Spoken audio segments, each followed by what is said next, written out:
அன்பார்ந்த பெரியவர்களே, தாய்மார்களே, அன்புக்குரிய சகோதர சகோதரிகளே, இந்த மண்ணில் இருக்கக்கூடிய அற்புதமான தேசியவாதிகளே, தென்காசியை பொறுத்தவரை எப்பொழுதும் நான் சொல்லுகின்ற ஒரு வார்த்தை, தேசியவாதிகளுடைய கூடாரம் தென்காசி.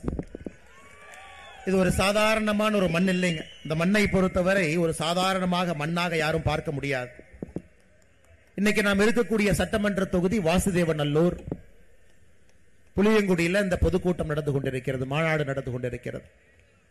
இந்த ஒரே ஒரு சட்டமன்ற தொகுதியில மட்டுமே எப்படிப்பட்ட மகான்கள் இருக்கிறாங்க பாருங்க. புலித்தேவர் ஐயா இந்த மண்ணை சார்ந்தவர், வெண்ணிக்காலடி ஐயா மாவீரன் இந்த மண்ணை சார்ந்தவர், ஒண்டிவீரன் ஐயா இந்த மண்ணை சார்ந்தவர். ஒரு சட்டமன்ற தொகுதியில 3 அற்புதமான மகான்கள் பல்வேறு காலகட்டத்தில் இங்க இருக்கக்கூடிய ஆங்கிலேயர்களுக்கு தண்ணி காட்டி தமிழகத்திலே தேசியத்தை விளைத்து இங்க இருக்கக்கூடிய இளைஞர்கள்லாம் ஒன்று திரட்டி 1857 முதல் சுதந்திர போர் என்று நம்முடைய சரித்திரத்தில் சொல்லுகின்றோம்.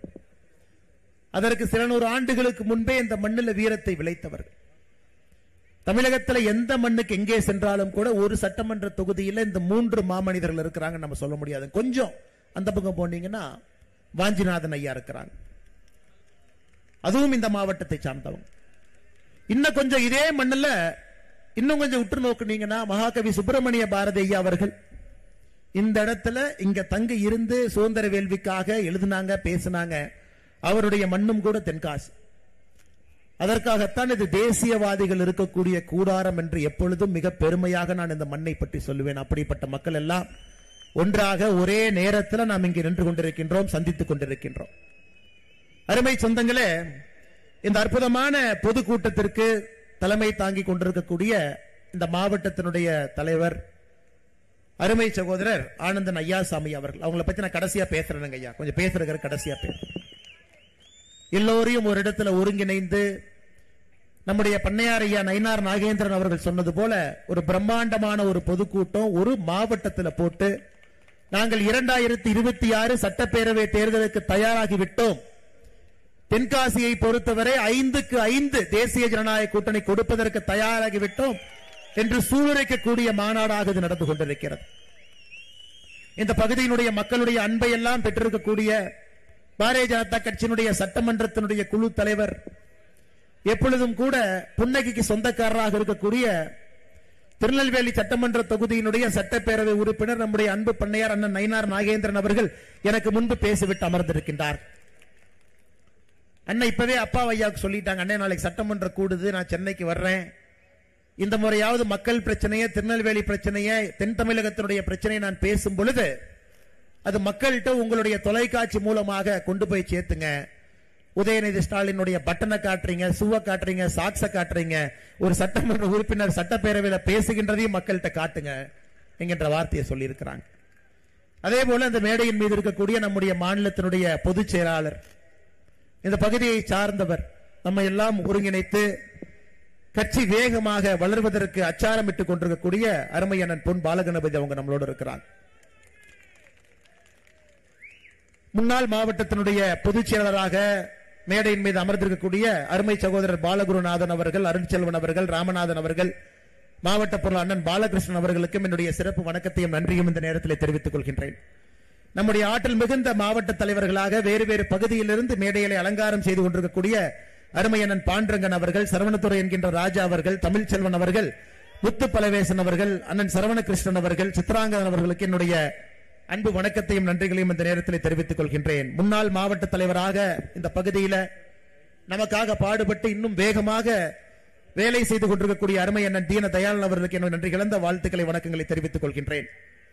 முன்னாள் சட்டப்பேரவை உறுப்பினராக இருந்து நம்முடைய உள்ளாட்சி மேம்பாடு பிரிவினுடைய மாநில தலைவராக இருக்கக்கூடிய அண்ணன் சோழன் பழனிசாமி அவர்கள், தூத்துக்குடி தெற்கினுடைய பொறுப்பாளராக இருக்கக்கூடிய நீலமுரளி யாதவ் அவர்கள், திருவாரூர் இந்த மேடைக்கு வந்திருக்கக்கூடிய இந்த பாராளுமன்றத்திற்கு போட்டியிட்ட அண்ணன் எஸ்.ஜி.எம். ரமேஷ் அவர்களுக்கும் என்னுடைய வாழ்த்துக்களை தெரிவித்துக் கொள்கின்றேன்.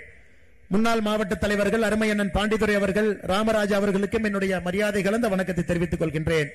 முக்கியமாக என்னுடைய அன்பு நண்பர் சமத்துவ மக்கள் கட்சியில சுப்ரீம் ஸ்டார் அண்ணன் சரத்குமார் அவர்கள் சமீபத்தில் பாராளுமன்ற தேர்தல் பொழுது சமத்துவ மக்கள் கட்சி தேசியத்தின் பக்கம், பாரதிய ஜனதா கட்சியின் பக்கம் எல்லாம் இணைந்து பாரத பிரதமர் ஐயா நரேந்திர மோடி அவருடைய கருத்தை வலுப்படுத்த வேண்டும் என்பதற்காக இன்று ஒரே பாதையிலே பயணம் செய்து கொண்டிருக்கின்றோம்.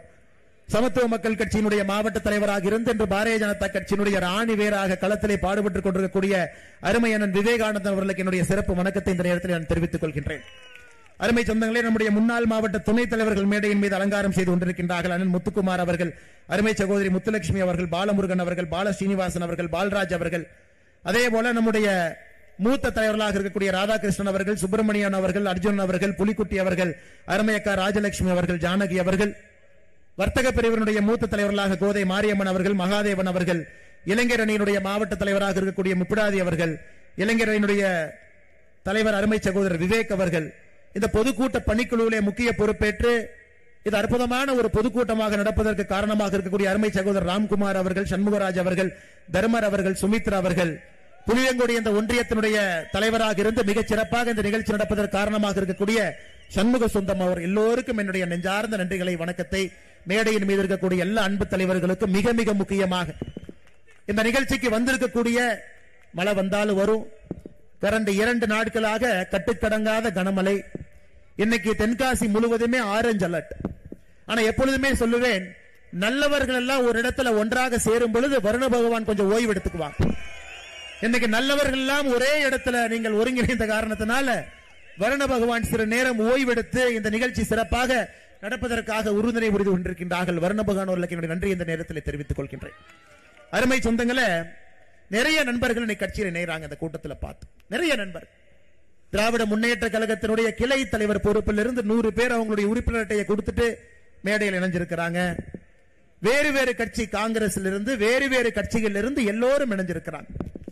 2014 காமன்வெல்த் போட்டியில 77 கிலோ பளுதூக்கக்கூடிய நிகழ்வுல கிளாஸ்கோவில் இங்கிலாந்துல நடந்த பளுதூக்கும் போட்டியில இந்தியாவிற்காக, தமிழகத்திற்காக தங்கம் வென்று, மறுபடியும் 2018 காமன்வெல்த் போட்டியில ஆஸ்திரேலியா கோல்டு கோஸ்ட்ல மறுபடியும் தங்கத்தை வென்று ஒலிம்பிக் போட்டியெல்லாம் பங்கேற்று இன்று பாரதிய ஜனதா கட்சியில் இணைந்திருக்கக்கூடிய அருமை சகோதரர் சதீஷ்குமார் சிவலிங்கம் அவர்கள் நம்மோடு இருக்கின்றார்.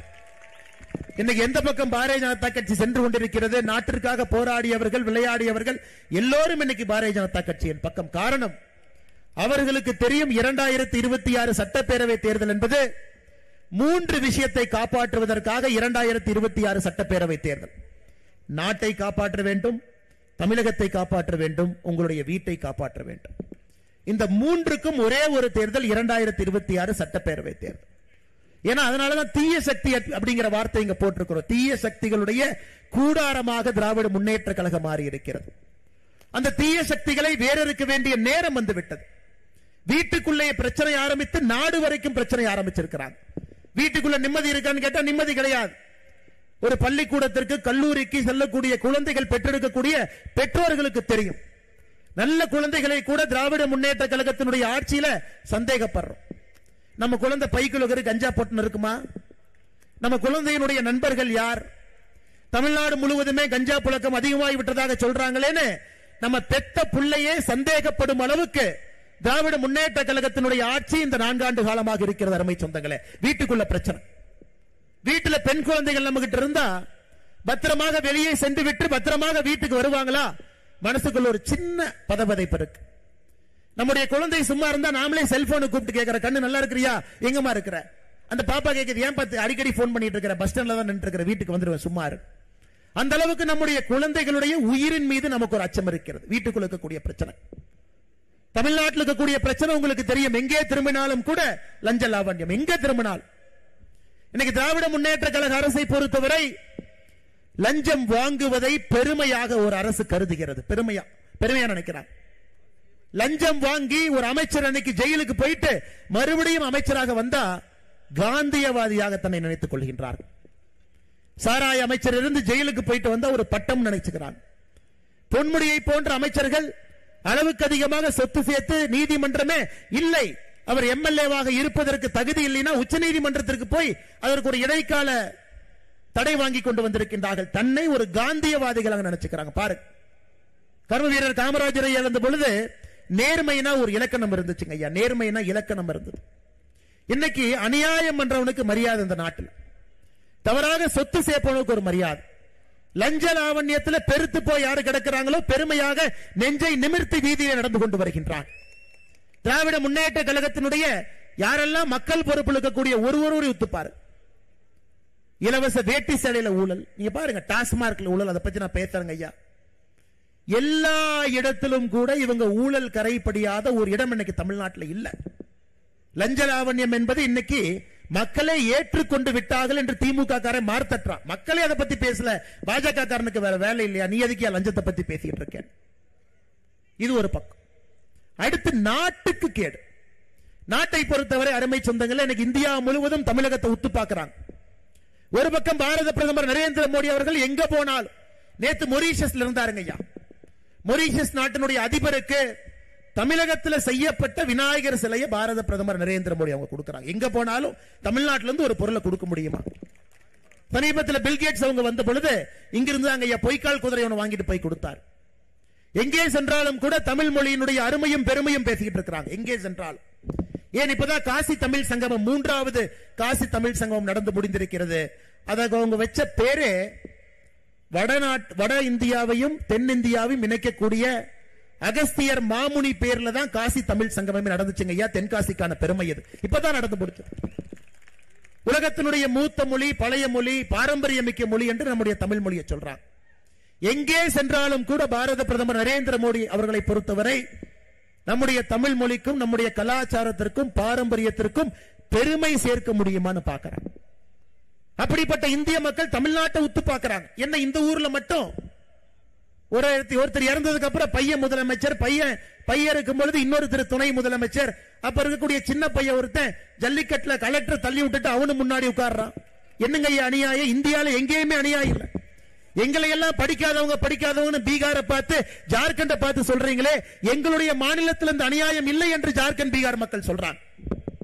படித்தவர்கள் பண்பாளர்கள் இருக்கக்கூடிய தமிழகத்தில் திராவிட கட்சிகள் இந்த அட்டூழியத்தை பண்ணிட்டு இருக்கிறாங்க. இது எப்படி நீங்கள் பொறுத்துக் கொண்டிருக்கின்றீர்கள் என்று பாரதம், இந்திய மக்கள் நம்மை உற்று கவனித்துக் கொண்டிருக்கின்றார். ஊழலுக்கு ஒரு அமைச்சர் சிறைக்கு போறார். அந்த அமைச்சர் 1.5 வருஷம் சிறையில் இருக்கார். 1.5 வருஷம் சிறையில் இருக்கும் வரை அவர் அமைச்சர் என்கின்ற பொறுப்பை உங்களுடைய என்னுடைய கஷ்டப்பட்டு வரி கட்ட பணத்துல 1.5 வருஷம் அந்த மனுஷனுக்கு சம்பளம் கொடுத்து சிறையில் இருந்து வெளியே வந்து 4வது நாள் மறுபடியும் அமைச்சர் என்கின்ற பொறுப்பை தூக்கி கையில கொடுக்கிறான். எப்படிப்பட்ட மனிதர்கள் வாழ்ந்த ஒரு மண், எப்படிப்பட்ட நீதிமான்கள் வாழ்ந்த ஒரு மண், நீதிக்கும் நேர்மைக்கும் மரியாதை இருந்த தமிழ் மண்ணில் 1.5 வருஷம் கஷ்டப்பட்டு நீங்க கற்ற வரியில வர்ற பணத்துல மாசம் 1,25,000 ரூபாய் சம்பளம் கொடுத்த அந்த அமைச்சருக்கு வெளியே வந்த 4வது நாள் அமைச்சர் என்கின்ற பதவியை மறுபடியும் தூக்கி கொடுக்கிறாங்கன்னா உங்களுக்கு என்ன தைரியம் இருக்குங்க ஐயா? என்ன தைரியம் இருக்கு? யோசிச்சு பாருங்க. இதையெல்லாம் தட்டி கேட்க வேண்டிய நேரம் ஐயா. இதெல்லாம் தட்டி கேட்க வேண்டிய நேரம். எதையெல்லாம் பொறுத்துக்கலாம், இதை பொறுக்க முடியாதுங்க ஐயா. மான பிரச்சனை. 9.5 லட்சம் கோடி கடன். இன்னைக்கு வயிற்றில் இருக்கக்கூடிய குழந்தை, நாளைக்கு அந்த குழந்தை பெருசாகி அந்த குழந்தைக்கு வரக்கூடிய குழந்தையும் கூட தமிழகத்தினுடைய கடனை அடுத்த 74 ஆண்டுகள் கட்டி முடிக்க முடியாது. 9.5 லட்சம் கோடி கடன். என்ன பெருமையா மார்த்தட்டிட்டு இருக்கிறாங்க. சாராயம் விற்று அதிலே 1 ரூபாய் வருமானம் பெறாத குஜராத் அரசு வருஷத்துக்கு 20,000 கோடி ரூபாய் சர்ப்ளஸ்ல பட்ஜெட் போடுறாங்க. கை நீட்டி காசு வாங்காம பட்ஜெட் போடுறாங்க ஐயா. இங்க 50,000 கோடி ரூபாய் சாராயத்தில் வருமானம் வைத்துக் கொண்டு 9.5 லட்சம் கோடி கடனை வாங்கி ஒரு பட்ஜெட் போட்டிருக்கும். இந்த அரசுக்கு வெக்கமா இல்லையாங்க ஐயா? திராவிட மாடல் அரசு என்று சொல்லுகின்றார். வெக்கப்படாம கூச்சப்படாம இது நம்பர் 1 அரசு, இது திராவிட மாடல் அரசு. முதலமைச்சரை எல்லா மக்களும் அப்பா அப்பான்னு கூப்பிடுறாங்க. எனக்கு ஒரே பூரிப்பா இருக்கு. யார் அப்பான்னு கூப்பிடுறான்னு எனக்கு தெரியாது. யார் அப்பான்னு கூப்பிட்டு நான் பார்க்கல ஐயா. யோசிச்சு பாருங்க. நான் இப்ப சொல்றது நல்லா யோசிச்சு பாருங்க ஐயா. ஆசிரியர்கள் கண்ணியம் மிக்கவங்க ஐயா. நம்ம எல்லாமே ஆசிரியர்கள் இல்லை என்றால் நம்ம யாருமே இங்க இருக்க முடியாதுங்க ஐயா. ஏதோ ஒரு இடத்துல ஒரு நல்ல ஆசிரியர் இருந்த காரணத்தினாலதான் நம்மளை அடிச்சு திருத்தி நம்ம எல்லாம் பக்குவப்படுத்தி இங்க உட்கார வச்சிருக்கிறாங்க. எனக்கு தமிழகத்தில் நான் சொல்றதை நல்லா கேட்டுக்க ஐயா. கடந்த 3 ஆண்டுகள்ல பாலியல் குற்றத்தில் சிக்கிய ஆசிரியர் பெருமக்களுடைய எண்ணிக்கை 238. கடந்த 3 ஆண்டுகள்ல பாலியல் குற்றத்தில் சிக்கிய ஆசிரியர் பெருமக்களுடைய எண்ணிக்கை 238. நான் திகார் ஜெயில இருக்கிறாங்க, சென்னை சென்ட்ரல் ஜெயில இருக்கக்கூடிய அக்யூஸ்ட பத்தி நான் பேசலீங்க ஐயா. அவங்கள பத்தி பேச ஆசிரியர் பெருமக்கள் பாலியல் குற்றத்தில் ஈடுபட்டவங்க 238 பேர். இந்த அநியாயத்தை பார்த்திருக்கீங்களா ஐயா? தமிழகத்தினுடைய கல்வித்தரம் எங்க இருக்குன்னு எல்லாருக்கும் தெரியுங்க ஐயா. அதல பாதாளத்தில் இருக்கு, அதல பாதாளத்தில். ஏன்னா மோடி ஐயாவை பொறுத்தவரை கல்வி கற்றவர்கள் இந்தியாவை ஆளணும், தொழிற்சாலைகள் தொடங்கணும், வேலை வாய்ப்பை உருவாக்கணும். கல்வி கற்றவர்கள் இந்த நாட்டை முன்னேற்ற பாதையில் எடுத்து செல்ல வேண்டும். திராவிட முன்னேற்ற கழகத்தை பொறுத்தவரை கல்வி கற்காதவர்கள் போஸ்ட் ஓட்டணும், திமுகவினுடைய கொடியை பிடிக்கணும். காலையில கோந்து பசை எடுத்துட்டு போய் செவுத்தில் அவங்களுடைய இன்ப நிதி போஸ்டர் ஒட்டி அடுத்த வருங்கால முதலமைச்சர் வாழ்கன்னு சொல்றதுக்கு ஒரு கூட்டம் வேண்டும் என்பதற்காக தமிழகத்திலே கல்வி தரத்தை குறைத்து அடுத்த கட்ட ஆளுமைகளாக உருவாக வேண்டியவர்களை தடுமாற்ற பாதையில் அழைத்து சென்று கொண்டிருக்கின்றார். நீங்க யோசிச்சு பாருங்க ஐயா, யோசிச்சு பாருங்க எப்படிப்பட்ட பூமி இது. ஐயாவளி பாதையில வந்திருக்கக்கூடிய எல்லாம் இவ்வளவு பேர் இருக்கிறோங்க ஐயா.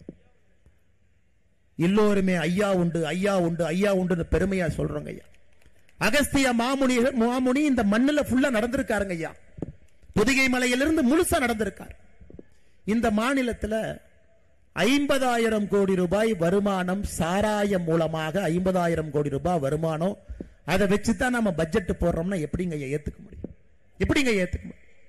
அதனால அன்பு சொந்தங்களே, இந்த 2026 தேர்தல் என்பது சாதாரணமா நம்ம வாக்குச்சாவடிக்கு போயிட்டு ஓட்டு போட்டு வர போறது இல்லை. நீங்க ஓட்டு குத்துற இவிஎம் மிஷின் உடையணும். அந்த கோபத்தோடு உங்களுடைய வாக்கு இருக்கிறங்க. அந்த வெறியோடு ஓட்டு போடும். எந்த காரணத்திற்கும் கூட திராவிட முன்னேற்ற கழகத்தினுடைய அரசு விடுங்கய்யா. தமிழகத்திற்கு ஆகாத ஒரு கட்சினா திராவிட முன்னேற்ற கழகத்தினுடைய கட்சி ஆகாது. அந்த கட்சியில் இருக்கக்கூடிய நல்லவங்க இன்னைக்கு வெளியே வர ஆரம்பிச்சிட்டாங்க. அவங்களும் வெளியே வர ஆரம்பிச்சிட்டாங்க. நமக்கு இது வேண்டாம் பார். சமீபத்தில் தமிழ்நாடே பார்த்து தலைகுடியக்கூடிய நிகழ்வு தென்காசி மாவட்டத்தில் நடந்ததுங்க ஐயா. தென்காசி மாவட்டத்தில் தமிழ்நாடு மக்கள் எல்லாம் பார்த்து தலைகுடியக்கூடிய நிகழ்வு 2 இடத்துல, கடையநல்லூர்ல, சங்கரன் கோவில்ல இந்த 3 மொழி கொள்கைக்கு எதிராக பெயிண்ட் டப்பாவை தூக்கிட்டு போய் திமுக காரங்க அழிக்கிறேன்னு கிளம்பி போனான். கடையநல்லூர்ல திராவிட முன்னேற்ற கழகத்தினுடைய முன்னாள் மாவட்ட செயலாளர் அண்ணன் செல்லதுரை அவர் போயிட்டார். கையில பெயிண்ட் டப்பா எடுத்துட்டு போயிட்டாரு. கருப்பு மை இருக்குது, பிரஷ் இருக்குது, பாக்குறாரு. இதுல ஹிந்தி எதுன்னு சொல்லி கொடுக்கலையா நமக்கு? 3 மொழி இருக்கு. ஆங்கிலமும் படிக்க தெரியல, ஹிந்தியும் படிக்க தெரியல, எனக்கு தெரிஞ்ச தமிழும் படிக்க தெரிஞ்சிருக்காது. நம்ம தலைவர் 3வது மொழின்னு சொன்னாரு. 1 2 3 1 2 3 அடிடா 3வது அழிச்சார். அது பார்த்தா ஆங்கில மொழி. தமிழ்நாட்டில் எல்லாரும் பார்த்து என்னையாது நீ போய் இந்திய டப்பா எடுத்து பெயிண்ட் டப்பா வச்சு இந்தி அழிச்சா கூட ஏத்துக்கிறோம், அது கூட சண்டை போட்டுக்கலாம். உனக்கு இந்தி மொழி அழிக்கிறேன்னு தெரியாம போய் ஆங்கில மொழி அழித்து விட்டு ஒரு திராவிட முன்னேற்ற கட்சி கழகத்தினுடைய முன்னாள் மாவட்ட செயலாளர் சொல்லிட்டு திரியா, உனக்கு வெக்கமா இல்லையான்னு. இன்னொருத்தர் மக்களால் ஓட்டு போட்டு இன்னைக்கு எம்எல்ஏவாக இருக்கக்கூடிய சங்கரன் கோவிலுடைய சட்டமன்ற உறுப்பினர் அண்ணன் ராஜா. இதுல அருமை என்னன்னா, அண்ணன் ராஜாக்கு இருக்கக்கூடிய 3 குழந்தைங்க, 3 குழந்தைங்களும் இன்னைக்கு எந்த பள்ளியில படிக்கிறாங்கன்னா ஹிந்தி சொல்லிக்கக்கூடிய பள்ளியில படிக்கிறாங்க. 3வது மொழி ஹிந்தி. ஏன்னா அந்த குழந்தை மேல நமக்கு வெறுப்பு இல்லைங்க ஐயா. அந்த குழந்தை அற்புதமா வரணும். குழந்தையினுடைய பேரை நான் சொல்லல, எந்த பள்ளியில படிக்கிறாங்க அந்த பள்ளியினுடைய பேரையும் சொல்ல. பள்ளி மேலே நம்ம கோவில்ல அந்த பள்ளி நடத்துறாங்க, குழந்தை நல்லா படிக்கிறாங்க, சூப்பர். ஆனா இவருடைய சொந்த குழந்தைகள் ஹிந்தி படிக்கிறாங்க, 3 மொழி சொல்லிக்கக்கூடிய பள்ளிக்கூடத்தில் படிக்கிறாங்க. இவர் பெயிண்ட் டப்பா எடுத்துட்டு போய் அலிடா அந்த ஹிந்தின்னு அழிக்கிறார். அண்ணன் சங்கரன் கோவில் எம்எல்ஏ ராஜா நல்லா நான் வச்சுக்கங்க. 1987 இதே மாதிரி டிராமா பண்ணி தான் ஒரு எம்எல்ஏக்கு பதவி போச்சு. நீங்கள் எடுத்த அரசியல் பிரமாண சட்டத்திற்கு எதிராக வேலை செஞ்சீங்கன்னு பதவி போச்சு. நீங்களும் விரைவில் பதவி போகும். எந்த எலெக்ஷன்ல நிக்க மாட்டீங்க, அதை நீங்க பார்க்கத்தான் போறீங்க. இன்னைக்கு ரயில்வேக்காரங்க எவ்வளவு புத்திசாலினா, முதல்ல ரயில்வேக்காரங்க இந்த மாதிரி ஹிந்தி அளிக்கிறப்ப நம்ம ரயில்வே அத்தாரிட்டிஸ் என்ன பண்றதுன்னு தெரியாது, போய் எஃப்ஐஆர் கொடுப்பாங்க. அடையாளம் தெரியாத நபர்கள் 10 பேர் வந்து போர்டு அழிச்சாங்கன்னு சொல்லிட்டு கொடுப்பாங்க. எந்த கேஸ்ல எவனுமே மாட்ட மாட்டான். அதனால இந்த திமுக காரன் அடிக்கடி பெயிண்ட் டப்பாவை கூட்டிட்டு போய் ஏதாச்சும் இடத்துல அழிப்பான், ஏன்னா யாருன்னு பேர் தெரியாது. இந்த முறை ரயில்வே காரங்க எவ்வளவு உஷாருன்னா, அக்யூஸ் நம்பர் 1 ராஜா, அக்யூஸ் நம்பர் 2 இவன், அக்யூஸ் நம்பர் 3 கொடுத்தனே துண்டா காணான் துணியை காணான்னு ஒரே ஒரு நாள் அழிச்சவங்க ரெண்டாவது நாள் எல்லாம் எஸ்கேப். ஏன்னா இதெல்லாம் கன்விக்ஷன் ஆனா எலெக்ஷன் நிக்க முடியாது. இன்னைக்கு ரயில்வேக்கார எவ்வளவு உஷாருன்னா அவன் பக்காவா போய் ஒரு பேரை எழுதுறான், இவன் தாங்க அழிச்சு அவனை பிடிச்சி உள்ள போடுங்க. அதனால திமுக அந்த இந்தி அழிப்புங்கிறது ஒரே ஒரு நாள் நாடகத்தை பண்ணிட்டு எஃப்ஐஆர்ல அவன் பேர் தெரிஞ்சு வருதுன்னு தெரிஞ்சோடனே துண்டக்கானன் துணிக்கானன் ஓடிட்டான். ஏன்னா திமுக காரனுடைய சிறப்பு என்னன்னா அவன் தீ குளிக்க மாட்டான், தொண்டனை கொண்டு வந்து தீக்குளின்னு அவன் மேல பெட்ரோல் ஊத்தி குளிக்க வச்சுட்டு அதை வைத்து குளிர் காஞ்சு 65 வருஷம் ஆட்சியில் இருப்பான். இன்னைக்கு மக்கள் உஷார் ஆயிட்டாங்க. சமூக வலைதளம் வந்த பிறகு நான் எதுக்கு பெட்ரோல் ஊத்தணும், நீ வேணாவா உண்மையில நான் பெட்ரோல் ஊத்துறேன், உன் இந்திய எதிர்ப்பு போராட்டத்திற்கு நான் எதுக்கு என் மேல பெட்ரோல் ஊத்துறேன். சோ தமிழகத்தில் மொத்தமாக சொல்ல வேண்டும் என்றால் நம்முடைய அன்பு சொந்தங்கள் தெளிவாக இருக்கின்றார். ஏயா பள்ளி கல்வித்துறை அமைச்சராக நீங்க இருக்கிறீங்க, உங்க பையன் பிரெஞ்சு மொழி படிக்கிறான், உங்க பையன் பிரெஞ்சு மொழி படிக்கிறான். முதலமைச்சர் ஐயா மு.க. ஸ்டாலின் அவருடைய மகள் செந்தாமரை அவர்கள் சன்சைன் மெட்ரிகுலேஷன் பள்ளி நடத்துறாங்க. எல்லா எம்பி எம்எல்ஏ அமைச்சர்கள் எல்லாம் 3 மொழி சொல்லிக் கொடுக்கக்கூடிய பள்ளிக்கூடத்தில் படிக்கிறாங்க. இவங்க எல்லாம் அந்த 56 லட்சம் குழந்தைகள் உள்ள இருக்கக்கூடியவங்க. 56 லட்சம் குழந்தைங்க இன்னைக்கு தமிழ்நாட்டில் தனியார் பள்ளியில படிக்கிறாங்க. 52 லட்சம் குழந்தைகள் ஏழை எளியோர் நடுத்தர குடும்பம் அவங்களுடைய குழந்தைங்க அரசு பள்ளியில படிக்கிறாங்க. தனியார் பள்ளியிலே படிக்கக்கூடிய குழந்தைகள் 56 லட்சம், அரசு பள்ளியிலே படிக்கக்கூடிய குழந்தைகள் 52 லட்சம். தனியார் பள்ளியில படிக்கக்கூடிய குழந்தைகள் 3வது மொழி விருப்பப்பட்டு எடுத்து படிக்கிறாங்க. தாய்மொழி தமிழ் முதல் மொழி, பயிற்று மொழி, அதுலதான் சொல்லிக் கொடுக்கணும்னு சொல்றாரு பிரதமர். தேசிய கல்விக் கொள்கை என்னங்கம்மா சொல்லுது, 1ஆம் வகுப்பிலிருந்து 5ஆம் வகுப்பு வரை கட்டாயமாக தமிழ்ல தான் நீங்க படிக்கணும். அது பிசிக்ஸா இருந்தாலும் சரி, கெமிஸ்ட்ரியா இருந்தாலும் சரி, தமிழ்ல தான் பயிற்று மொழி. அது 8ஆம் வகுப்பு வரை கொண்டு போவதற்கு முயற்சி எடுப்போம்னு பிரதமர் சொல்றார். அதன் பிறகு 2வது மொழி ஆங்கிலத்தை கத்துக்குங்க, வெளியெல்லாம் போனா தேவைப்படும். 3வது மொழி ஒரே ஒரு பேப்பர் எடுத்து உங்களுக்கு பிடிச்ச ஒரு மொழியை கத்துங்க, மலையாளமோ கன்னடமோ தெலுங்கோ எடுத்து கத்துக்குங்க, 3 மொழி படிங்க. இவர்கள் 2 மொழியை மட்டும்தான் சொல்லிக் கொடுப்போம்னு சொல்லி என்ன ஆரம்பிச்சுன்னா 2022 பொது தேர்வுல 2022 பொது தேர்வுல தமிழ் பரீட்சையில மட்டுங்க ஐயா 2022 10ஆம் வகுப்பு பொது தேர்வுல தமிழ்ல மட்டும் ஃபெயில் ஆனவங்க தமிழ்நாட்டில் 47,000 பேர். வெக்கக்கேடா இல்லையாங்களா அது? 47,000 பேரு 10ஆவதுல 2022 தமிழ் பேப்பர்ல ஃபெயில். 2023 12ஆம் வகுப்பு தேர்வு எழுதுறதுக்கு 50,000 மாணவர்கள் தேர்வு கூடத்துக்கே போகல. 2023 12ஆம் வகுப்புல 50,000 மாணவ செல்வங்கள் ஒரு பேப்பர் எழுதல. இதுதான் தமிழகத்தினுடைய பள்ளி கல்வியினுடைய நிலைமைங்கய்யா. இதாங்கய்யா நிலைமை, இதான் நிலைமை. இவர்களை பொறுத்தவரை அரசு பள்ளியில திட்டமிட்டு அவர்களுக்கு 3வது மொழி கிடையாது. ஆனா தனியார் பள்ளியில சொல்லிக் கொடுத்துக்கலாம், சிபிஎஸ்இ சொல்லிக் கொடுத்துக்கலாம், மெட்ரிகுலேஷன்ல சொல்லிக் கொடுத்துக்கலாம். அப்ப என்ன சமுதாயத்தை உருவாக்கி கொண்டிருக்கின்றோம்? ஒரு ஏழை தாயினுடைய மகனோ மகளோ வாழ்க்கையிலே முன்னேறுவதற்கு இருக்கக்கூடிய ஒரே ஒரு ஆயுதம் கல்வி மட்டும்தானுங்க ஐயா. கல்வி தவிர எந்த ஆயுதமும் அவங்க கையில இல்ல. கூலி தொழிலாளராக இருக்கட்டும், ஏழை தாயாக இருக்கட்டும், விவசாய பெருங்குடி மக்களாக இருக்கட்டும், அவங்க மேல வரணும்னா லாட்டரி சீட்ல விழுவாதுங்க ஐயா. லாட்டரி சீட் விழுகாது. யாருமே நம்ம வீட்டுல ஒரு புதையல்ல வச்சுட்டு போக மாட்டாங்க. ஒரு பெரிய பையில பணம் இருக்காதுங்க ஐயா. அந்த குழந்தை படித்து கல்வியின் மூலமாக மட்டும்தான் வறுமை என்கின்ற பிணையை உடைத்து மேல வர முடியும். கல்வி நல்லா கொடுக்கணுங்களா? கல்வியை கொடுக்காம இந்த கூட்டம் கர்ஜித்துக் கொண்டிருக்கிறது. 2 மொழி கல்வி, 2 மொழியை கொடுப்ப, இந்த கல்வியை கொடுப்ப, அந்த கல்வியை கொடுப்ப. அன்பு சொந்தங்களே, அதனாலதான் பாரதிய ஜனதா கட்சி துவங்கி இருக்கக்கூடிய 3 மொழி உங்களுடைய ஆதரவை கோரி, தேசிய கல்விக்கு உங்களுடைய ஆதரவை கோரி நாம் நடத்தி இருக்கக்கூடிய இந்த கையெழுத்து இயக்கம் 7வது நாளில் 12 லட்சம் கையெழுத்தை தாண்டி இருக்கிறது. 12 லட்சம். மே மாதம் முடியும் பொழுது நம்முடைய இலக்கு 1 கோடி கையெழுத்து. நிச்சயமாக நீங்க முடிவு பண்ணிட்டோம். 1 கோடி என்ன 2 கோடி கையெழுத்து கொடுக்கிறேன்னு தமிழக மக்கள் முடிவு பண்ணிட்டீங்க. அதை ஜனாதிபதி கிட்ட கொடுத்து தமிழகத்தில் புதிய கல்வியை கொண்டு வரணும். அதிலே குறிப்பாக 3வது மொழியை நம்முடைய குழந்தை செல்வங்களுக்கு சொல்லிக் கொடுக்கணும்.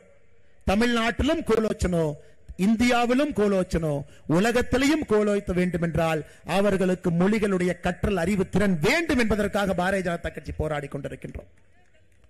அன்பு சொந்தங்களே, உங்களுக்கு இன்னொரு தகவல் சொல்றேன். இந்த சகுனி கூட்டம், தமிழகத்தில் இருக்கக்கூடிய திராவிட முன்னேற்ற கழகத்தினுடைய சகுனி கூட்டம் தமிழகத்திற்குள்ள நவோதயா பள்ளியை விடமாட்டேங்கிறாங்க. நவோதயா பள்ளி, ஐயா நவோதயா பள்ளியை பத்தி கேள்விப்பட்டிருக்கோம், கொஞ்சம் கை தூக்குங்க ஐயா. அண்ணே, நான் நவோதயா பள்ளியை ஒரு இடத்துல கேள்விப்பட்டிருக்கேன் இருக்கு. சில பேருக்கு தெரிஞ்சிருக்காது. ஆனா இந்தியால நவோதயா பள்ளிகள் இல்லாத ஒரே ஒரு மாநிலம் நம்முடைய தமிழ்நாடு மட்டும்தான். ஐயா, அந்த நவோதயா பள்ளி 1987 ஆரம்பிக்கப்பட்டது. எதுக்குன்னா, ஏழை குடும்பம், விவசாய குடும்பம், வறுமை கோட்டில் இருக்கக்கூடிய குடும்பம், நல்லா பாத்துங்க ஐயா, ஏழை குடும்பம், விவசாய குடும்பம், வறுமை கோட்டில் இருக்கக்கூடிய குடும்பத்தில் இருக்கக்கூடிய குழந்தைகளுக்கு உலகத்தரம் வாய்ந்த தனியார் பள்ளியில் இருக்கக்கூடிய அதே கல்வித்தரத்தை அவங்களுக்கு கொடுக்க வேண்டும் என்பதற்காக ஒரு மாவட்டத்திற்கு ஒரு பள்ளிக்கூடம், ஜவஹர்லால் நேரு ஐயா பேர்ல ஜவஹர் நவோதயா வித்யாலயா, அதனுடைய பேருங்க ஐயா. இது ஆரம்பித்தது ராஜீவ்காந்தி ஐயா. அவங்களுடைய நோக்கம் என்னன்னா, ஒரு மாவட்டத்திற்கு ஒரு பள்ளிக்கூடம், ஏழையா இருக்கணும், விவசாய குடும்பத்தில் இருக்கணும், வறுமை கோட்டில் இருக்கணும். அந்த குழந்தைங்க மட்டும்தான் 5ஆம் வகுப்புல வேற பள்ளியில படிக்கிறவங்க 6ஆம் வகுப்பு, 7ஆம் வகுப்பு, 8ஆம் வகுப்பு நவோதயா பள்ளியில சேரலாம். ஐயா, இன்னைக்கு உத்தரப்பிரதேசத்துல 96 நவோதயா பள்ளிக்கூடங்கள் இருக்கு. உத்தரப்பிரதேசத்துல 96, கர்நாடகாவிலே 31, குஜராத்திலே 34, ஹரியானாவில் 21, கேரளால 14, தமிழ்நாட்டில் 0. உத்தரப்பிரதேசத்தில் இருக்கக்கூடிய 96 நவோதயா பள்ளியில 48,000 குழந்தைகள் படிக்கிறாங்க. நல்லா சொல்றேன் ஐயா, மறுபடியும் உலகத்தரம் வாய்ந்த தனியார் பள்ளிக்கூடத்தில் என்ன கல்வி இருக்கிறதோ அதே கல்வியை அந்த மாவட்டத்தில் இருக்கக்கூடிய நவோதயா பள்ளிக்கூடத்தில் ஏழை எளியோருக்கு, விவசாய பெருமக்களுக்கு, வறுமை கோட்டில் இருக்கிறவங்களுக்கு கொடுக்கணும். மிச்சம் குழந்தைங்க அங்க போக முடியாதுங்க ஐயா. ஒரு குழந்தைக்கு மத்திய அரசு, இன்னைக்கு மோடி ஐயா நவோதயா பள்ளியிலே படிக்கக்கூடிய ஒரு குழந்தைக்கு ஒரு வருஷத்திற்கு நாம செலவு செய்யக்கூடிய பணம் 85,000 ரூபாய். நவோதயா பள்ளியில் ஒரு குழந்தை படிக்கிறாங்கன்னா மத்திய அரசு ஒரு ஆண்டுக்கு அந்த குழந்தைக்கு செலவு செய்யக்கூடிய பணம் என்பது 85,000. அதனாலதான் ஐஐடி, ஐஏஎஸ், ஐபிஎஸ் போட்டி தேர்வுகள், பரீட்சைகள் நவோதயா பள்ளி தட்டி தூக்கிட்டு இருக்கிறாங்க. அதனாலதான் பாரதிய ஜனதா கட்சி கோரிக்கை வச்சோம், உங்களுக்கு நவோதயா அப்படிங்கிற பேர்ல பிரச்சனை இருந்ததுன்னா காமராஜர் பள்ளின்னு பேரை மாத்தி நாங்க கொண்டு வரோம். 2 வருஷம் ஆச்சு, முதலமைச்சர் கடிதம் எழுதியிருக்கின்றோம். உங்களுக்கு நவோதயா பள்ளி மேல பிரச்சனை. அது ஆரம்பிச்சது காங்கிரஸ். உங்களுக்கு தெரியும், காங்கிரஸ்காரனை பொறுத்த வரைக்கும் ஆரம்பிச்சுட்டு போயிடுவான். அதை சரியா நடத்தி மக்கள்கிட்ட கொண்டு போறது நம்ம வேலை தான். ஜிஎஸ்டி இருந்து ஒன்னொன்னு நம்ம வேலை தான். அதை செப்பனிட்டு சிறப்பான பாதையிலே பாரதிய ஜனதா கட்சி நாம் எடுத்து சென்று கொண்டிருக்கின்றோம். நவோதயா பள்ளி வேண்டாம், கேந்திரிய வித்யாலயா பள்ளி வேண்டாம். அரசு பள்ளி கூரையில் தண்ணி ஒழுகும். அரசு பள்ளி உடைச்சாச்சு, அரசு மரத்து கீழே இருப்பாங்க. அப்ப எப்படிங்க ஐயா தமிழ்நாட்டில் குழந்தைகளுக்கு தரமான கல்வியை எப்படி கொடுக்க முடியும் நீங்க சொல்லுங்க. நம்மை ஆள்பவங்க படிக்காதவங்க, ஹிந்தியும் தெரியாது, இங்கிலீஷும் தெரியாது, தமிழும் தெரியாது, பெயிண்ட் டப்பாவை கூட்டு போய் ஏதோ ஒன்று அழிச்சிட்டு வர ஆட்கள். நம்மளை ஆள்றவங்களுக்கும் படிப்பறிவு இல்லை. படிப்பறிவு இருக்கக்கூடிய விஷயத்தையும் தமிழகத்திற்குள்ள அனுமதிப்பதற்கு இவங்க தயாரா இல்லைன்னா நம்முடைய குழந்தைகளுக்கு என்ன வழி? அதனால்தான் இந்த கையெழுத்து இயக்கத்தை பாரதிய ஜனதா கட்சி நாம் எடுத்திருக்கின்றோம். 1 கோடி கையெழுத்து நமக்கு வேண்டும். அந்த 1 கோடி கையெழுத்து வந்த பிறகு நம்முடைய மாண்புமிகு ஜனாதிபதி அவர்களை சந்திச்சு தமிழ்நாட்டு மக்களுடைய எண்ணத்தை பாருங்க. எல்லா மக்களுமே புதிய கல்விக் கொள்கை, தேசிய கல்விக் கொள்கை வேண்டுங்கிறாங்க. எங்களுக்கு வேண்டும், கொடுங்கன்னு சொல்றாங்க. அன்பு சொந்தங்களே, அதனால் திமுக கார என்ன போய் வேணாலும் சொல்லுவாங்க ஐயா. மோடி ஐயா வந்து ஹிந்தியை திணிக்கிறாரு, மோடி ஐயா சமஸ்கிருதத்தை திணிக்கிறார். நீங்க பாக்குறீங்க, பாரதிய ஜனதா கட்சி உங்க முன்னாடி நின்றுக்கிறங்க ஐயா. 7 தலைமுறை, 8 தலைமுறை, 9 தலைமுறை விவசாயம் பார்த்த ஒரு குடும்பத்தின், கரூரில் இருக்கக்கூடிய 9 தலைமுறை ஒரு குடும்பத்தில் பையனாக பிறந்து விவசாயியாக நின்றிருக்கிறார். இங்க இருக்கக்கூடிய ஒரு தொண்டன், ஒரு தலைவனுக்கு அதே மாதிரி சொல்லாங்க. இந்த மண்ணிலே பிறந்து இந்த மண்ணில தேசியத்தை வளர்க்க வேண்டும் என்பதற்காக நின்று கொண்டிருக்கின்றோம். ஒரு தேசிய கட்சியில் இருந்தா இந்தியாவில் இருக்கிறவங்க எல்லாம் ஒன்னாத்தான் இருப்பாங்க. அல்ல ஹிந்தி பேசுறவன் இருப்பான், கன்னடம் பேசுறவன் இருப்பான், தமிழ் பேசுறவன் இருப்பான், தெலுங்கு பேசுறவன் இருப்பான். தேசிய கட்சி என்கின்ற ஒரே காரணத்திற்காக தமிழ்நாட்டினுடைய உரிமையை விட்டுக் கொடுத்து வருவார்கள் என்று ஒரு பொய்யை சொல்லி திராவிட கட்சிகள், திராவிட முன்னேற்ற கழகம் இங்க ஆட்சி நடத்திட்டு இருக்கிறாங்க. ஐயா, தென்காசி ஒரு சாதாரணமான ஊர் இல்லைங்க ஐயா, அது விவசாய பூமி. தமிழ்நாட்டினுடைய விளைநிலங்கள் கடைசியாக நிற்க போகின்ற ஒரு பகுதி தென்காசி தான். எங்க அழிஞ்சாலும் தென்காசியில கொஞ்ச நாளைக்கு இருக்கும். சமீபத்தின ஆய்வறிக்கை பார்க்கும் பொழுது தென்காசியில மட்டுமே, இந்த ஒரே ஒரு மாவட்டத்தில் மட்டுமே இருக்கக்கூடிய விவசாய நிலத்தை பாருங்க. 1,26,534 லட்சம் ஹெக்டர் விவசாய நிலம் இருக்கு. ஆனா அந்த 1,26,534 லட்சம் ஹெக்டர் விவசாய நிலத்துல எத்தனை நிலத்திற்கு தண்ணி இருக்கு அப்படின்னு பாத்தீங்கன்னா 47% விவசாய நிலத்திற்கு தண்ணி இல்லை. தண்ணி இல்லை. சிறு சிறு நதிகள் இருக்குதுங்க ஐயா. கருப்பா, ஜம்பு நதி இருக்குதுங்க ஐயா, செண்பகவதி நதி இருக்குதுங்க ஐயா, நட்சேப நதி இருக்கு, ஹனுமன் நதி இருக்கு, குண்டார நீர்த்தேக்கம் இருக்கு, சின்ன சின்னதா இருக்குதுங்க. என்னதான் கர்ம வீரர் காமராஜரையே எப்ப யோசிச்சாருன்னா, இப்ப யோசிக்கலீங்க, எப்ப யோசிச்சாருன்னா, குறிப்பாக தென்காசி பகுதி மக்களுக்கு 2 திட்டங்கள் இந்த பகுதியில் கொண்டு வரணும் அப்படிங்கிறதுல கர்ம வீரர் காமராஜரையே தெளிவா இருந்தார். ஒன்று, இரட்டை குளம் கால்வாய் திட்டத்தை கொண்டு வரணும். அவர் ஆட்சி காலத்தில் வேகமாக துவங்குவதற்கு முயற்சி எடுத்தார். வேகமா எப்படியாச்சும் அதை கொண்டு வந்துடணும். 48 கிராமத்திற்கு இது நிச்சயமாக ஒரு பெரிய உதவி செய்யும். வீர கேரளம்புதூர் தாலுகா ஆலங்குளம் ஒன்றியத்தில் 15 கிராம பஞ்சாயத்தில் இருக்கக்கூடிய 48 கிராமம் மிகவும் வறட்சியான பகுதி. இந்த பகுதிக்கு இரட்டை குளம் திட்டத்தை கொண்டு வரணும். ஆனா காமராஜர் ஐயாவுடைய கெட்ட நேரம், நல்ல மனிதன் என்ன பண்ணாருங்க, 63ல இங்கெல்லாம் பாத்தீங்கன்னா முதலமைச்சர் கோந்து போட்டு ஒட்டி உட்கார்ந்து இருக்கிறார். அந்த சேரை விட்டுறக்கூடாது. காமராஜர் ஐயா எனக்கு இந்த இருக்கை வேண்டாம் என்று அவராக முதலமைச்சர் பணியை விட்டுட்டு காங்கிரஸ் கட்சியினுடைய வளர்ச்சி பணிக்கு போனார். அன்னைக்கு விட்டுட்டு போனாரு. இன்னைக்கு வரைக்கும் இரட்டை குளம் தத்தளித்துக் கொண்டிருக்கிறது. 2021 தேர்தல் பரப்புரை மார்ச் 30ஆம் தேதி இன்னைக்கு முதலமைச்சராக இருக்கக்கூடிய ஸ்டாலின் ஐயா இங்க வந்து சொன்னாருங்க ஐயா, தென்காசி மாவட்டத்தில் சொன்னாரு, நான் ஆட்சிக்கு வந்த பிறகு நிதி கொடுத்து பணம் கொடுத்து இரட்டை குளம் திட்டத்தை நிச்சயமாக நாங்க நிறைவேற்றுவோம். அதோடு நிக்கலீங்க ஐயா, உங்களுக்கு இருக்கக்கூடிய இன்னொரு பெரிய பிரச்சனை செண்பகவல்லி அணை திட்டம். இந்த ஒரு தொகுதி மட்டுமே, வாசுதேவநல்லூர் தொகுதி மட்டுமே 1 லட்சம் ஏக்கருக்கு பாய்ந்து கொண்டிருந்த நீர். அது சாதாரண எண்ணம் இல்லைங்க. 1733 இன்னைக்கு நேத்து இல்லைங்க. இன்னைக்கு இருக்கக்கூடிய சிவகிரி ஜமீனும் திருவங்கூர் சமஸ்தானமும் 1733 ஒப்பந்தம் போட்டாங்க. தண்ணியினுடைய ஒரு பகுதி முல்லை பெரியாருக்கு போகும், ஒரு பகுதி இங்க வரும், வாசுதேவநல்லூருக்கு வரும் என்று. 1962 டேம் உடைந்த பொழுது கர்ம வீரர் காமராஜர் ஐயா பணம் கொடுத்து உடனடியாக சரி பண்ணாங்க.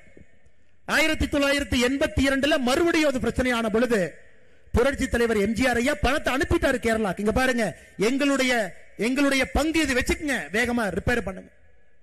அன்னையிலிருந்து கேரள அரசு ஏமாற்றிக் கொண்டிருக்கின்றார்கள்.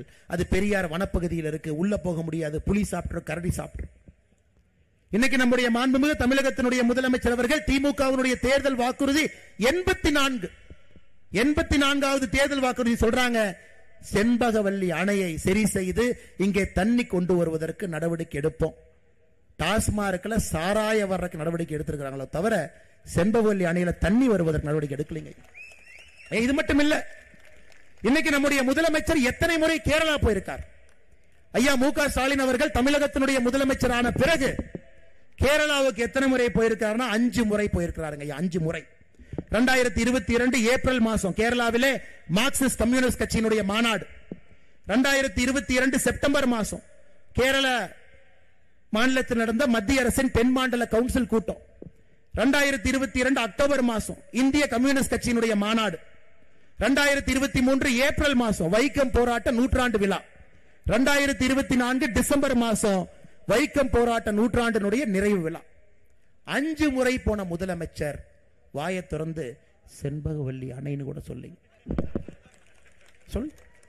ஆனா 84வது தேர்தல் வாக்குறுதி. ஆனா இன்னைக்கு கேரளாவுக்கு நேத்து பார்த்தேன், நம்முடைய அமைச்சர் பிடிஆர் அவர் கேரளாக்கு அனுப்புறார். பிடிஆர் நாளைக்கு கேரளா போறார். எதுக்குன்னா மோடி அரசு வந்து தொகுதி மறுசீரமைப்பு கூட்டம் நடத்த போறாங்க. அதுல தமிழ்நாட்டுக்கு வரப்போகின்ற எம்பியை குறைக்க போறாங்க. அதனால நாமெல்லாம் ஒன்னா சேர்ந்து போராடணும். இல்லாத ஒரு புலியை இவரே ஒரு தெருநாயை புடிச்சிட்டு வந்து அதுக்கு பெயிண்ட் அடிச்சு 2 கோடு போட்டு புலின்னு சொல்லி அதுக்கு ஒரு பேர் வச்சு அனைத்து கட்சி கூட்டத்தை வேற போட்டு வச்சிருக்காரு. அதற்கு இந்த கேரள அரசு கிட்ட பேச்சுவார்த்தை நடத்துவதற்காக பிடிஆர் அனுப்புறாங்க. இவ்வளவு போறீங்களே, செண்பகவல்லி அணையை பத்தி தம்பி பேசிட்டு வாப்பான்னு வாயை திறந்து வாயில் என கொழுக்கட்டையா முதலமைச்சர் அவர்களே? 5 முறை கேரளாவுக்கு போயிருக்கிறீங்க. வாசுதேவநல்லூர் சட்டமன்ற தொகுதி பயன்பெறும், தென்காசி பயன்பெறும். 1 லட்சம் ஏக்கர் இங்கே தண்ணீர் பாசன வசதி, 47% இங்க விவசாய நிலத்துக்கு தண்ணி இல்லைங்க. அதை பத்தி பேச மாட்டோம். இதுதாங்க ஐயா இந்த எலெக்ஷன்ல நம்ம பேச வேண்டியது. நீங்கள் கொடுக்க வேண்டிய தீர்ப்பு தாங்க ஐயா. உங்க தீர்ப்பு வேற எதுவுமே இல்லை. இதுக்கு தான் நீங்க தீர்ப்பு கொடுக்கணும். இரட்டை குல திட்டத்தை சொல்லிட்டு போனீங்க, செய்யல. செண்பகவல்லி அணை திட்டத்தை சொல்லிட்டு போனீங்க, செய்யல. உங்களுக்கு ஒரு எம்பி கிடைச்சிருக்கிறாங்க. இவர் அக்கா டக்கர்னா அக்கா டக்கருக்கு ஒருத்தர் இருக்கிறாங்க உங்க எம்பி. அவங்க பாராளுமன்றத்தில் அவங்க பேசினதெல்லாம் கேளுங்க. தென்காசியினுடைய பாராளுமன்ற உறுப்பினர் அருமை சகோதரி அக்கா ராணி ஸ்ரீகுமார் 23 கேள்வி கேட்டிருக்கிறாங்க. 23 கேள்வி பாராளுமன்றத்தில். சரி, ஏதாவது நம்ம ஆனந்தன் ஐயாசாமி சகோதரர் சொன்னார் வேலை வாய்ப்பு இல்லை, அதை பத்தி கேள்வி கேட்டாங்களா? இல்ல. விவசாயத்துக்கு பிரச்சனை கேள்வி கேட்டாங்களா? இல்ல. அவங்க கேட்ட கேள்வி படிக்கிறேன் பாருங்க. இந்தியாவிலே சூனியம் வைக்கிற பழக்கம் அதிகமாயிருச்சு, மத்திய அரசு என்ன நடவடிக்கை எடுத்தீங்க? சூனியம் வைக்கிறவங்க பாக்குறதா நம்ம வேலை, மோடி ஐயா வேலையா? யோசிச்சு பாருங்க. இந்தியாவிலே சூனியம் வைக்கின்ற பழக்கம் அதிகமாகிவிட்டது, மத்திய அரசு என்ன நடவடிக்கை எடுத்தீங்க? இவங்க அதை விட இன்னொன்னு, திமுக காரங்கிட்ட ஒரு கேள்வி கேட்டா அவர் பதில் சொல்லுவா, நமக்கு அன்னைக்கு புரியாதுங்க, 1 மாசம் கழிச்சு தான் புரியும். இவங்க பார்லிமெண்ட்ல கேள்வி கேட்கிறாங்க, செண்பகவல்லி அணையை சரி செய்வதற்கு மத்திய அரசு நடவடிக்கை எடுக்கணுமா? பாருங்க, டேமுக்கும் மத்திய அரசுக்கும் எந்த சம்பந்தமும் இல்லை. இது போன்ற கேள்விகள். நேத்து 10 நிமிஷம் பேசினாங்க. மணிப்பூர்ல ஏதோ பிரச்சனை பேசினாங்க. அக்கா, தென்காசியில் எவ்வளவு பிரச்சனை இருக்கு, அதை பத்தி கொஞ்சம் பேசுக்கா. வேலை வாய்ப்பு சகோதரர் சொல்றாரு 1.5 லட்சம் பேர் பதிவு பண்ணிருக்கிறாங்க, வேலை வாய்ப்பு இல்லை, அதை பத்தி பேசுங்க. விவசாயம் பொய்த்து போய் கொண்டிருக்கிறது, அதை பத்தி பேசுங்க. இளைஞர்கள் தமிழ்நாடு முழுவதும், இந்தியா முழுவதும், உலகம் முழுவதும் வேலைக்கு போறாங்க. தென்காசி மண்ணில் இருக்கக்கூடிய அற்புதமான ஆற்றல் மிகுந்த இளைஞர்கள், அதை பத்தி பேசுங்க. 10 நிமிஷம் மணிப்பூரை பத்தி பேசிட்டு இருக்கிறாங்க. கிடைச்ச எம்பி இப்படி, கிடைச்ச எம்எல்ஏ தற்கூரி, பெயிண்ட் அடினா மாத்தி ஏதோ பெயிண்ட் அடிச்சுட்டு வர்றான். முதலமைச்சர் அவர்கள் தென்காசிக்கு தேர்தல் பரப்புரைக்கு வந்தாரு, ஒரு தனியார் நிகழ்ச்சிக்கு வந்தாரு. அதை தாண்டி ஒரே ஒரு முறை மட்டும் தென்காசி பக்கம் எட்டி பார்த்துட்டு போனார். 8/12/2022 அந்த பொதிகை ட்ரெயின்ல அவரே ஒரு தண்ணி பெட்டியை போட்டுக்கிட்டாரு. ஸ்பெஷல் ட்ரெயின் ஆமா, இவருக்கு ஸ்பெஷல் கம்பார்ட்மெண்ட் ஆமா. யாரோ கை கொடுத்தாங்க, உடனே சானிடைசர் எடுத்து கைக்கு போட்டாரு, கிளவ் போட்டாரு, பேண்ட் பாக்கெட்ல விட்டாரு, பாட்ஷா படத்துல வந்த மாதிரி எல்லாத்தையும் பார்த்தாரு, கிளம்பினார். அண்ணே, தென்காசி பக்கம் வந்தீங்க, நீங்க மறந்திருப்பீங்கன்னா உங்களுக்கு செலக்டிவ் அம்னீசியா இருக்குது. 2021 தேர்தல் அப்ப எத்தனை வாக்குறுதி அள்ளி வீசிட்டு போயிட்டாங்க. தென்காசி மக்களுக்கு வாக்குறுதியை பாருங்க. சங்கரன் கோவில்ல ஜவுளி பூங்கா ஒண்ணு இல்லைங்கய்யா, ஒரு செங்கல் இல்ல. தென்காசியிலே வேளாண்மையை அடிப்படையாக கொண்டு சிறப்பு பொருளாதார மண்டலம் அமைக்கப்படும். அது எப்ப வாக்குறுதி எழுதினாங்களோ அப்பயே மறந்தாச்சு. தென்காசியிலே அரசு மருத்துவக் கல்லூரி தொடங்கப்படும். அரசு ஹாஸ்பிட்டலுக்கு போனா எவன் ஊசி போட்டு யாரு சாவறானே தெரியாது, இல்ல அரசு மருத்துவக் கல்லூரி துவங்குறாங்க. ஆயிரப்பேரியிலே வேளாண்மை கல்லூரி தொடங்கப்படும். ஆயிரப்பேரி எங்க இருக்குன்னே முதலமைச்சருக்கு தெரியாது. தென்காசியிலே குளிர்பதன கிடங்கு மாம்பழச்சாறு தயாரிப்பு தொழிற்சாலை அமைக்கப்படும். இவங்க அமைச்சர் பொழுது விடுஞ்சிருங்க ஐயா, அதையும் காணா. தென்காசியிலே கொப்பரை தேங்காய்களை காய வைப்பதற்கான மின் உலர் சாதன வசதி ஏற்படுத்தப்படும். இல்லை. தென்காசியிலே தேங்காய் அடிப்படையிலான தொழிற்சாலை அமைக்க நடவடிக்கை எடுக்கப்படும். இல்லை. தென்காசியிலே யானை பாலம் அருகே சிற்றாரின் குறுக்கே தடுப்பணை கட்டப்படும். இல்லை. கடையநல்லூரிலே அரசு பாலிடெக்னிக் கல்லூரி தொடங்கப்படும். இல்லை. கடையநல்லூர் தாலுகா சொக்கம்பட்டி கிராமத்தில் புன்னையாபுரம் கால்வாயிலே மேம்பாலம் அமைக்கப்படும். இல்லை. புளியங்குடியிலே குளிர்பதன கிடங்கும் எலுமிச்சை அடிப்படையாக கொண்ட தொழிற்சாலையும் அமைக்கப்படும். இல்லைங்க ஐயா. அதனால அப்பப்ப திமுகவினுடைய நம்முடைய முதலமைச்சர் ஐயா ஸ்டாலின் அவருக்கு அவர் எல்லாத்தையும் மறந்துடுவார். இந்த ஹிந்தி மட்டும் கண்ணுக்கு தெரியும், ஹிந்தி மட்டும் அப்படி பார்ப்பார். எவன்டா ஹிந்தி பேசுறது, எவன்டா யூபியில் ஹிந்தி பேசுறான் அப்படி, வேற எதுவுமே அவர் கண்ணுக்கு தெரியாது. அதனாலதான் இப்ப அப்பப்ப கூலிங் கிளாஸையும் போட ஆரம்பிச்சிட்டார். அன்பு சொந்தங்களே, வந்தா கேட்கணுங்க அம்மா, நீங்கெல்லாம் ஏன்னா அற்புதமான மனிதர்கள். நீங்க என்ன பண்றீங்க, நாங்கம்மா ரொம்ப நல்லவங்களா இருக்கிறீங்க. அதனாலதான் அந்த தீய சக்திகள் நம்மளை ஆள்றாங்க. பொறுத்து பொறுத்து போய்க்கிறீங்க, போய் பொறுத்து போயான்னு விட்டுறீங்க. ஏமாத்தினா கூட ஏமாத்தி தொலைன்னு விட்டுறீங்க அம்மா. நல்லவங்களை பயன்படுத்தி இந்த தீய சக்தி ஆதிக்கத்தில் இருக்கு. தட்டி கேட்க வேண்டிய நேரம் 2026 சட்டமன்ற தேர்தல். இங்க இருக்கக்கூடிய நம்முடைய அன்பு சொந்தங்கள் எல்லாம் நீங்க தட்டி கேட்கணும், இவங்களை விடக்கூடாதுங்க ஐயா. சமீபத்தில் ஒரு நண்பர் ஒருத்தர் ஹைதராபாத் வந்து சென்னைக்கு வந்தார். அண்ணே, உங்க மாநிலத்தில் நம்பர் 2 டுபாக்கூர் யாருன்னு கேட்டார். நான் கேட்டேன், அண்ணே நம்பர் 1 டுபாக்கூர் யாருன்னு கேட்கலையானே. அண்ணே, அது ஸ்டாலின் ஐயான்னு தெரியும், நம்பர் 2 நேரா சொல்லுங்க. எதற்காக இந்த வார்த்தையை நான் பயன்படுத்துறேனாங்க, இவர்களாகவே இவங்களுக்கு ஒரு பட்டம் கொடுத்துக்கிறாங்க. திராவிட மாடல் முதலமைச்சர். உதயநிதி ஸ்டாலினுக்கு 6 பேர் வச்சாங்க, 6 பேருமே ஒட்டல. ஃபர்ஸ்ட் ஒரு பேர் வச்சாங்க, சின்னவரே அப்படின்னு வச்சாரு. ஒருத்தனும் மாண்பானவரே, இளைய சூரியனே, அவனும் மாசம் மாசம் போஸ்ட் அடிச்சு ஒட்டி ஒட்டி பார்க்கறான். ஒரு பேரு ஒட்டாம இன்னைக்கு 6வது பேர்ல நிக்கிறான். லான்ச்சிங்கா நடந்துகிட்டே இருக்குது. ஐயா ஏற்கனவே சொன்னது போல இந்தியாவில் அதிக கடன் இருக்கக்கூடிய மாநிலம் நாம. 9.5 லட்சம் கோடி. கடந்த 4 ஆண்டுல மட்டுமே தமிழகத்தில் சிறு குறு நிறுவனங்கள் 9492 நிறுவனங்கள் மூடப்பட்டிருக்கிறது. இந்தியாவில் அதிகமான நிறுவனங்கள், சிறு குறு நிறுவனங்கள் மூடப்பட்ட ஒரு மாநிலம் தமிழ்நாடு. என கரண்ட் பிரச்சனை. எவன்டே போய் கப்பம் கட்டணும். பக்கத்தில் முதலமைச்சருடைய மருமகன் சபரீசன் அவர்களுக்கு ஒரு சோலார் ஃபார்ம் இருக்கு. ஆனா எந்த ஊர்ல இருக்கு? அம்பாசமுத்திரம் பக்கத்தில் முதலமைச்சருடைய மருமகன் சபரீசனுக்கு ஒரு சோலார் ஃபார்ம். அந்த சோலார் ஃபார்முக்கு நீங்க போகணும்னா தனியார்கிட்ட இருந்து நிலத்தை வாங்கி 3 கிலோமீட்டருக்கு ரோடு போட்டிருக்காங்க. நீங்க போய் பார்த்துட்டு வரணும். அந்த பக்கம் போனீங்கன்னா இங்க நடக்கக்கூடிய அநியாயம். தனியார்கிட்ட இருந்து நிலத்தை வாங்கி 3 கிலோமீட்டர் ரோடு போட்டிருக்காங்க. ஏன்னா இவங்கெல்லாம் நடந்து வரும் பொழுது எஜமான் காலடி மண்ணெடுத்து நல்ல கைக்கு பின்னாடி பாடிக்கிட்டே வருவாங்க. எதுவுமே ஆகாம மருமகம் போயிட்டு வரணும். யோசிச்சு பாருங்க, எவ்வளவு கோபம் வருதுன்னு யோசிச்சு பாருங்க. எவ்வளவு கோபம் வருதுன்னு யோசிச்சு பாருங்க. குடும்பம் மற்றும் செல்வ செழிப்பிலே குலைந்து கொண்டிருக்கின்றார்கள். மக்களுக்கு எதுவுமே இல்லை. 9492 சிறு குறு நிறுவனங்கள் இன்னைக்கு தமிழ்நாட்டில் மூடிட்டாங்க. 33,000 கோடி டாஸ்மார்க் வருமானம் ஆட்சிக்கு வந்த பொழுது. இன்னைக்கு டாஸ்மார்க் வருமானம் 50,000 கோடி. 48% டாஸ்மாக் வருமானம் 4 வருஷத்துல உயர்ந்திருக்கு. யாரு சொத்தாவது 48% உயர்ந்திருக்குங்களாங்க ஐயா? தமிழ்நாட்டினுடைய டாஸ்மார்க் வருமானம் 48% திராவிட முன்னேற்ற கழகம் ஆட்சிக்கு வந்த பிறகு உயர்ந்திருக்கிறது. ஆனா சாமானிய மனிதனுடைய சொத்தோ வருமானமோ தமிழகத்திலே 48% உயரவில்லை. அன்பு சொந்தங்கள், அதுவும் உங்க கவனத்துக்கு கொண்டு வர. இது மட்டும் இல்லைங்க, ஊழல் நிறைந்த ஒரு அரசாக மாறி இருக்கு. எல்லா இடத்துலயும் ஊழல், எங்கேயும் ஊழல். மணல் கொள்ளையை பத்தி சொன்னீங்கன்னா தென்காசி மக்களுடைய கண்ணீர் தான் விடைங்க ஐயா. ஐயா சொன்னாங்க 4 முறை அண்ணன் தென்காசி வந்திருக்கிறாங்க 3 வருஷத்துல. ஆனா ஒரு முறை நான் வரும்போது ஒரு மலை காணாம போயிருது. ஒரு மலை. உலகத்துல எங்கேயுமே இல்லாத அநியாயம் தென்காசி. மலையை கொடைஞ்சு உடைச்சு இன்னைக்கு அபிஷியலா அரசாங்கத்தினுடைய அதிகாரப்பூர்வமான அறிவிப்பு என்ன சொல்லுதுன்னா 500 லாரி இ பாஸ் எடுத்துட்டு வெளியே போறாங்க. 2000-3000 லாரி எந்த அனுமதியும் இல்லாம போறாங்க. தென்காசி மக்களுக்கு வரக்கூடிய வருமானம் 1 ரூபாய் கிடையாது. தென்காசி மக்களுக்கு மணல் வேணா இல்ல, தென்காசி மக்களுக்கு எம்சாண்ட் வேணா இல்ல, தென்காசி மக்களுக்கு ஜல்லிக்கல்லு வேணா இல்லைங்க ஐயா. அதுவும் நடந்து கொண்டிருக்கிறது. அதையும் பார்த்துக்கிட்டு இருக்கோம். கேரள மாநிலத்தினுடைய மருத்துவ கழிவை கொண்டு வந்து தென்காசியில கொட்டிட்டு போய்கிட்டே இருப்பான். அதனாலதான் டிசம்பர் மாசத்துல சொன்னோம், புளியே பல்ல காட்டினா ஆகாது, நாங்களே பல்ல புடுங்க வர்றோம். 10 நாள்ல தென்காசியில கொட்டப்படக்கூடிய மருத்துவ கழிவை தடுத்து நிறுத்தவில்லை என்றால் நாங்க லாரியை கொண்டு வந்து ஏத்திட்டு போய் கேரளாக்குள்ள கொட்டுவோம்.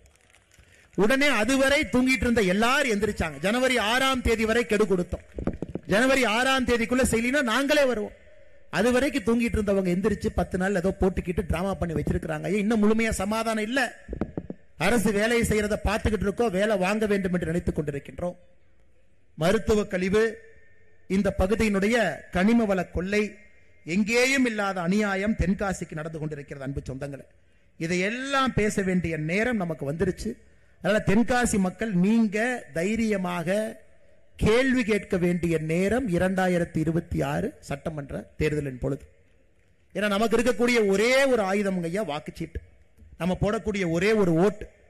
பாரதிய ஜனதா கட்சி எல்லா இடத்துலயும் உங்கள்கிட்ட பேசிட்டு இருக்கிறோங்க ஐயா, நேரம் வந்துவிட்டது, நேரம் வந்துவிட்டது, நேரம் வந்துவிட்டது. 2026 மற்றும் ஒரு முறை திராவிட முன்னேற்ற கழகம் ஆட்சிக்கு வந்தாங்கன்னா நம்மள ஊரை விட்டு பெட்டி கட்டிட்டு போயிட வேண்டியதானுங்க. அந்த அளவுக்கு மோசமான ஒரு ஆட்சியை மறுபடியும் நாம் விடக்கூடாது. தடுத்து நிறுத்த வேண்டிய கடமை இங்க இருக்கக்கூடிய ஒரு அன்பு சொந்தங்களுக்கும் இருக்கு. நிச்சயமாக நீங்கள் அதை செய்ய வேண்டும் என்று அன்போடு இந்த நேரத்தில் கேட்டுக்கொள்கின்றேன். அன்பு சொந்தங்களே, நான் இதோடு நிக்க போறது இல்லைங்க ஐயா. இன்னைக்கு இவ்வளவு பெரிய பிரம்மாண்டமான பொதுக்கூட்டத்தில் நாம் பங்கேற்றுக் கொண்டிருக்கின்றோம். நீங்க பாருங்க, வருண பகவான் மழையை கொடுக்கலனா காரணத்துக்காக கொடுக்கல, ஒரு அறிகுறி. ஐயா ஆரஞ்சு அலட்டுங்க ஐயா, ஆரஞ்சு அலட்டு. ஆனா மாவட்ட தலைவர் விடாப்பிடியாக இல்ல. மழையா இருந்தாலும் மக்கள் உட்காருவாங்க, மழையா இருந்தாலும் நம்ம மழையில பேச போறோம். ஏன்னா மக்கள் முடிவு செய்து விட்டார்கள், மாற்றம் தென்காசியிலிருந்து ஆரம்பிக்கணும், இந்த இளைஞர்களுக்கு வேலை வாய்ப்பு வேண்டும் என்று மக்கள் முடிவு செய்து விட்டார்கள் என்று சொன்னார். சகோதரர் ஆனந்தன் ஐயாசாமியை பத்தி கடைசியா பேசுறேன்னு நான் சொன்னங்க ஐயா. ஐயா, நான் அமெரிக்கா சென்றிருந்த பொழுது ஆனந்தன் ஐயாசாமி அவர்களை சியாட்டில் பார்த்தங்க ஐயா, ஒரு நகரத்தில் பார்த்தேன். அங்க இன்டெல்ல இன்ஜினியரா வேலை பார்த்துட்டு இருந்தார். என்கிட்ட சொன்னார், அண்ணன் நான் சொந்த ஊருக்கு வரணும், எனக்கு அரசியல்ல சேர்ந்து வேலை செய்யணுங்க அண்ணன். நான் சொன்ன, தம்பி படிச்சவங்களுக்கெல்லாம் அரசியல் குப்பை தொட்டி மாதிரி ஆயிப்போச்சு, நான் தான் வந்து மாட்டிக்கிட்டு படாத பாடு படுறேன். நீங்க கொஞ்சம் யோசிச்சுக்கிட்டு, நல்லா யோசிச்சுட்டு வேலையை மட்டும் தயவு செஞ்சு விட்டுறாதீங்க, நல்லா யோசிச்சுட்டு எனக்கு ஃபோன் பண்ணுங்கன்னு சொல்லிட்டு அங்கிருந்து ஃப்ளைட்டை பிடிச்சி வந்தேன். நான் ஃப்ளைட்டை பிடிச்சி கமலாலயம் போய் ரூமுக்கு போறதுக்கு முன்னாடி இவரு வந்து நின்று இருக்கார். அண்ணே வேலையை விட்டுட்டேன் அப்படின்னு. இதனடா வம்பா போச்சேன், இன்டெல் அவ்வளோ சம்பளம் வாங்கிட்டு இருந்தீங்க, இன்ஜினியராக இருந்தீங்க, டைரக்டர் ஆஃப் இன்ஜினியர், இதெல்லாம் சரியா வருமான்? இல்லை, மக்களுக்காக இங்கே பணியாற்ற வேண்டும், இந்த ரத்தத்தில் குருதியில் மண்ணில் மக்களோடு மக்களாக வேர்வையில் கலந்து நான் பணி செய்வேன் என்று சொல்லி இன்னைக்கு தென்காசியில் உங்களுடைய அன்பையெல்லாம் பெற்று இந்த மாவட்டத்தினுடைய தலைவராக பொறுப்பேற்றிருக்கிறார். எல்லோரையும் அரவணைத்து செல்லக்கூடிய முக்கியமான வேலை இன்னைக்கு ஆனந்தன் ஐயாசாமி அவர்களுக்கு இருக்கு. ஏன்னா காரணம், ஒரு இளைஞன் வரும் பொழுது எல்லாம் உத்து பார்ப்பாங்க, அந்த இளைஞன் செய்யக்கூடிய முதல் தவறை பார்ப்பாங்க. ஏன்னா இளைஞர்களுக்கு வந்து பக்குவம் இல்லை, அரசியலுக்கு உடனே வந்துட்டாங்க. அதனால இளைஞர்கள் அரசியலே கண்ணும் கருத்துமாக கவனமாக இருக்க வேண்டிய கடமையும் ஒரு பக்கம் இருக்கு. இன்னைக்கு பாருங்க, சதீஷ் சிவலிங்கம் அவர்கள் இந்தியாவுக்கு வெயிட் லிப்டிங் பழுதூக்கக்கூடிய நபர், 2 கோல்டு அடிச்சிருக்கிறாங்க ஐயா காமன்வெல்த்ல, தமிழகத்துக்கு பெருமை சேர்த்து கொடுத்தவர். அவரும் கிளம்பி வந்துட்டார், அண்ணே நானும் இறங்குறேனே ரன்ல ஒன்று பார்த்துடலாம். ஒரு பக்கம் படித்த இளைஞர் கூட்டம் எல்லாம் நம்ம ஒரு பக்கம், இன்னொரு பக்கம் நம்மை வழிநடத்தக்கூடிய மூத்தவர்கள் எல்லாம் ஒரு பக்கம். ஏன்னா அவங்க எல்லா கட்சிக்கு மாத்தி ஓட்டு போட்டு கைரேகை தேஞ்சு உட்கார்ந்து இருக்கிறாங்க. கைரேகை தேஞ்சு, அண்ணே மாத்தி மாத்தி ஓட்டு போட்டேன், கைரேகை தேஞ்சு நான் உட்கார்ந்து இருக்கிறேன். ஆனால் இன்னைக்கு நம்முடைய கடமை, நம்முடைய மூத்தவர்கள் வைத்திருக்கக்கூடிய நம்பிக்கையை காப்பாற்றணும், இளையவர்களுக்கு இருக்கக்கூடிய ஆற்றலை பயன்படுத்தணும். இதையெல்லாம் இந்த பாரதிய ஜனதா கட்சி ஒரே சேர ஒரே நேரத்தில் ஒருங்கிணைத்து கொண்டு செல்ல வேண்டிய கடமை நமக்கு இருக்கு. அதனால் நிச்சயமாக நாம் இதை எடுத்து செல்வோம். 2026 அது தேர்தல் என்று சொல்வதை விட ஒரு புரட்சி தமிழகத்தில் வெடிக்கணும் ஐயா, ஒரு புரட்சி தமிழகத்தில் வெடிக்கணும். 2026 அந்த புரட்சி வெடிக்கும் பொழுது தீய சக்தி திராவிட முன்னேற்ற கழகத்தை வேரோடு வீழ்த்தி மண்ணோடு நிச்சயமாக நாம் அனுப்பி விடுவோம் என்கின்ற முழு நம்பிக்கையை தென்காசி பொதுக்கூட்டத்தில் இங்க இருக்கக்கூடிய அன்பு சொந்தங்கள் எல்லாம் கொடுத்திருக்கிறேன். அதனால் புதிய கல்விக் கொள்கையை வரவேற்போம், தேசிய கல்விக் கொள்கையை வரவேற்போம். நம்முடைய குழந்தைகளுக்கு அற்புதமான கற்றல் அறிவோடு வரக்கூடிய பள்ளிக்கூடங்களை திறப்போம். 2026 இன்னைக்கு நான் சொல்றேங்க ஐயா, தேசிய ஜனநாயக கூட்டணி இங்கே ஆட்சிக்கு நீங்க கொண்டு வாங்க ஐயா. தமிழகத்தில் மாவட்டத்திற்கு 1 அல்ல, மாவட்டத்திற்கு 2 நவோதயா பள்ளிகளை கொண்டு வருகின்றோம். அதனுடைய பெயரை கர்ம வீரர் காமராஜர் ஐயா பள்ளி என்கின்ற பெயர்ல மாவட்டத்திற்கு 2 பள்ளிக்கூடத்தை கொண்டு வர, 2 பள்ளிக்கூடம் கர்ம வீரர் காமராஜர் ஐயாவுடைய பெயர்ல இந்த பள்ளிக்கூடம் 2 பள்ளிக்கூடம் ஐயா. அதற்கு நீங்க துருப்புச்சீட்டு வாக்குச்சீட்டு போடணுங்க ஐயா, வாக்குச்சீட்டு போட்டுரும். புதிய கல்வியை கொண்டு வர்றாங்க ஐயா. யாரு மேலையும் மொழி திணிப்பு கிடையாதுங்க ஐயா, மொழி திணிப்பு கிடையாது. ஆர்வப்பட்டு சந்தோஷப்பட்டு என்ன மொழி கத்துக்கணுமோ ஆனா தாய்மொழியில தான் படிக்கணும், தமிழ் மொழியில தான் படிக்கணுங்க ஐயா. 2வது மொழி 3வது மொழி ஒரு பேப்பர், அதையும் படிச்சுக்கலாங்க ஐயா, கூட அதையும் செய்வோம். ஊழல் லஞ்சம் இல்லாத ஒரு ஆட்சியை தமிழகத்திற்கு நீண்ட நாட்கள் கழித்து ஒரு ஆட்சியை காண்பிப்போம். விவசாயத்திற்கு முன்னுரிமை கொடுக்கக்கூடிய ஆட்சியை 2026 தேசிய ஜனநாயக கூட்டணியை கொண்டு வருவோம். நம்ம செலவு செய்யற காசு எல்லாமே நீர் மேலாண்மைக்கு அடிப்படையில் நிறைய காசு செலவு பண்ணலாங்க. ஏரிய தூர்வாருவோம், நின்று கொண்டிருக்கக்கூடிய எல்லா திட்டத்தையும் தூசி தட்டி எடுத்து கொண்டு வருவோம், விவசாயத்தை மறுபடியும் பெருக்குவோம் ஐயா, கிராமப்புறத்தை நோக்கி வருவோம், கிராமப்புறத்தில் நல்ல வசதிகளை கொண்டு வரலாம் ஐயா. ஏழை என்கின்ற ஜாதி இருக்கக்கூடாது என்பதற்காக இன்னைக்கு மோடி ஐயா இதை நம்முடைய பெண்கள் நல்லா கேட்டுக்கொடுங்க அம்மா. இந்த திமுக காரன் இந்த 1000 ரூபாய் தூக்கிட்டு வந்துடுறான். அண்ணே நாங்கெல்லாம் 1000 ரூபாய் கொடுக்குறோம், எப்படி எங்களுக்கு ஓட்டு போடாமல் போயிடுவாங்க. திமுக காரங்கிட்ட நான் சொல்றது அண்ணே, நீ ஒத்தையில கொடுத்து கத்தையில புடுங்கிட்டு போறானே, நீ 1000 ரூபாயை கொடுக்குற மாதிரி கொடுத்து பாக்கெட்ல 10,000 ரூபாயை உருவிட்டு இருக்கிற, நீ கரண்ட் பில்லை ஏத்திட்ட, எல்லா பில்லை ஏத்திட்டு 10,000 உருவுற.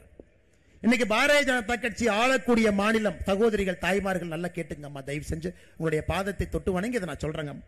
அசாம் மாநிலத்திலே பாரதிய ஜனதா கட்சியினுடைய ஆட்சி இருக்கு. அசாம்ல 37 லட்சம் தாய்மார்களுக்கு உரிமை தொகையாக மாசம் 830 ரூபாய் நம்ம கொடுக்கிறோம் ஐயா. மத்திய பிரதேசல பாரதிய ஜனதா கட்சியினுடைய ஆட்சி 1,29 லட்சம் தாய்மார்களுக்கு உரிமை தொகையாக 1,250 ரூபாய் மாசம் கொடுக்கிறோம். சத்தீஸ்கர்ல பாரதிய ஜனதா கட்சியினுடைய ஆட்சி இருக்கு, 70 லட்சம் தாய்மார்களுக்கு மாசம் 1000 ரூபாய் கொடுக்கிறோம். மகாராஷ்டிராவில் பாரதிய ஜனதா கட்சியினுடைய ஆட்சி இருக்கு, 1,70 லட்சம் மகளிருக்கு 2,100 ரூபாய் மகளிர் உரிமை தொகையாக கொடுக்கிறோம். டெல்லியிலே பாரதிய ஜனதா கட்சியினுடைய ஆட்சி வந்திருக்கு, மாதத்திற்கு 2,500 ரூபாய் நேற்று முன்தினத்திலிருந்து கொடுக்கிறோம். எங்களை பொறுத்தவரை ஏழை என்கின்ற ஜாதி தமிழகத்தில் இருக்கக்கூடாது என்கின்ற சபதத்தை நாங்கள் எடுத்திருக்கின்றோம். அது பெண்கள் மூலமாக, தாய்மார்கள் மூலமாக மட்டும்தான் நடக்கும் என்று நம்புகின்றோம். தேசிய ஜனநாயக கூட்டணி பாரதிய ஜனதா கட்சி இங்கே ஆட்சிக்கு வரும் பொழுது 2,500 தாண்டி சகோதரிகளுக்கு உரிமை தொகை இங்கே நாங்கள் கொடுப்போம், அதை செய்து காட்டுவோம். இது திமுக காரங்களுக்கு நாங்க வரக்கூடிய நேரடி சவால். அண்ணே 2,500 கொடுத்தா கஜானா தாங்காதுனே, 1000 ரூபாய் கொடுத்தே எங்களால முடியலண்ணே. தம்பி நீ 1000 ரூபாய் கொடுக்கிற, நீ 80,000 ரூபாய் கொள்ளையடிக்கிற பட்ஜெட்ல இருந்து. நாங்க கொள்ளையடிக்க மாட்டோம், அந்த 80,000 40,000 சகோதரிகளுக்கு கொடுத்தோம். அதனால எங்களை பொறுத்தவரை 2,500 ரூபாய்க்கு மேல கொடுத்தும் நன்றாக பட்ஜெட் போட முடியும், கல்விக்கு நிதி ஒதுக்க முடியும், உள்கட்டமைப்புக்கு நிதி கொடுக்க முடியும். தமிழகத்திலே எங்கேயெல்லாம் பணம் தேவையோ விவசாயத்திற்கு எங்களால் கொடுக்க முடியும். நீ கொள்ளையடிக்கிறது 80,000 கோடி, நீ இவ்வளவு பணத்தை கொள்ளையடிச்சா எப்படி பட்ஜெட் போட முடியும்? 1000 ரூபாய் கொடுத்துட்டு 1000 ரூபாய் கொடுத்துட்டு 1000 ரூபாய் கொடுத்துட்டு கொடுத்தது 1000, சொன்னது 10,000 டைம் சொல்லிட்டான்.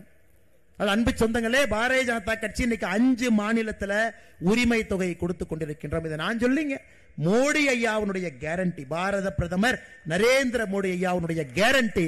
தமிழகத்திலும் பாரதிய ஜனதா கட்சி டெல்லியில் எவ்வளவு கொடுக்கிறோமோ அதை தாண்டி இங்கே சகோதரிகளுக்கு உரிமை தொகையை பாரதிய ஜனதா கட்சி கொடுக்கும். அதனால எந்த விதத்தில் நீங்க பார்த்தாலும் உங்களுக்கு தேவையான தகுதி பெற்ற ஒரு கட்சி பாரதிய ஜனதா கட்சி மட்டும்தாங்க. எந்த விதத்திலும் சட்டம் ஒழுங்கு காப்பாற்றி கொடுக்கிறோங்க அம்மா, கல்வி அற்புதமா கொடுக்கும், தனி மனிதனுக்கு கொடுக்கக்கூடிய மரியாதை அற்புதமா கொடுக்கும், தமிழ் மொழிக்கு செய்ய வேண்டிய கடமை, தமிழ் மொழியை உரிமையாக எடுத்து உலக லெவலுக்கு கொண்டு போறது பாரதிய ஜனதா கட்சியா மட்டும்தாங்க முடியும். தலை குனிந்திருக்கக்கூடிய தமிழகத்தை மறுபடியும் தலை நிமிர்ந்து இந்தியாவுடைய முதன்மை மாநிலமாக மாற்றக்கூடிய தகுதி பாரதிய ஜனதா கட்சி. கிராமப்புற மறுமலர்ச்சி பாரதிய ஜனதா கட்சி, தேசிய ஜனநாயக கூட்டணி மட்டும்தான். விவசாய பெருமக்களுக்கு மறுபடியும் அவங்க குழந்தைங்க விவசாயம் பண்ணலாம் அப்படிங்கிற நம்பிக்கை கொடுக்கக்கூடிய ஒரே ஒரு கட்சி பாரதிய ஜனதா கட்சி, தேசிய ஜனநாயக கூட்டணி மட்டும்தான். பெண்களுக்கு பாதுகாப்பு பாரதிய ஜனதா கட்சி. அரசு பள்ளியிலே அற்புதமான திட்டம், நேர்மையான ஒரு ஆட்சியை கொடுத்து ஒப்பற்ற ஒரு கல்வியை அரசு பள்ளியில கொடுக்க முடியுமா, அதுவும் பாரதிய ஜனதா கட்சி. அதனால நீங்க எப்படி யோசிச்சு பார்த்தாலும் உங்க பக்கத்தில் இருக்கக்கூடிய ஒரே ஒரு கட்சி பாரதிய ஜனதா கட்சி, தேசிய ஜனநாயக கூட்டணி. அன்பு சொந்தங்களே, மறுபடியும் உங்கள்கிட்ட வேண்டுகோள் வைக்கிறோம். இன்னைக்கு ஒரு தீப்பொறியை பத்த வச்சிருக்கிறோம் ஐயா, தீப்பொறி, தென்காசியில் ஒரு தீப்பொறி. அதனாலதான் வருண பகவான் மழை கொடுக்காமல் நின்று கொண்டிருக்கின்றார். இது 5 தொகுதிக்கு நம்ம எடுத்துட்டு போகணுங்க. 5 தொகுதி மக்கள்கிட்ட பேசணும். அடிப்படை பிரச்சனைக்கெல்லாம் தீர்வு கொடுக்கக்கூடிய கட்சி பாரதிய ஜனதா கட்சி, தேசிய ஜனநாயக கூட்டணி. இந்த டைம் நீங்க செய்ய வேண்டியது ஒன்றே ஒன்று மட்டும்தான், மாத்தி யோசிங்க அம்மா. இத்தனை நாளா எந்தெந்த கட்சிகளுக்கெல்லாம் ஓட்டு போட்டீங்களோ ஒரே ஒரு முறை மாத்தி யோசிச்சு பாரதிய ஜனதா கட்சிக்கு, தாமரைக்கு, தேசிய ஜனநாயக கூட்டணிக்கு ஒரே ஒரு முறை மாத்தி யோசிச்சு நீங்க ஓட்டு போடுங்க. வட்டியும் முதலுமாக உங்களுக்கு கடுமையாக பாடுபட்டு ஒரு நல்லாட்சியை பாரதிய ஜனதா கட்சி நாங்கள் கொடுப்போம், தேசிய ஜனநாயக கூட்டணி கூட்டுப்போம் என்று சொல்லி இந்த அற்புதமான கூட்டத்திற்கு வருகை தந்திருக்கக்கூடிய எல்லா பெரியோர்கள், தாய்மார்கள், எழுச்சி மிகுந்த இளைஞர்கள், பத்திரிகை நண்பர்கள், தென்காசி மாவட்டத்தில் மூளை முடுக்கில் இருந்து தேசியவாதிகளுடைய கூட்டமெல்லாம் இங்க வந்திருக்கிறீங்க.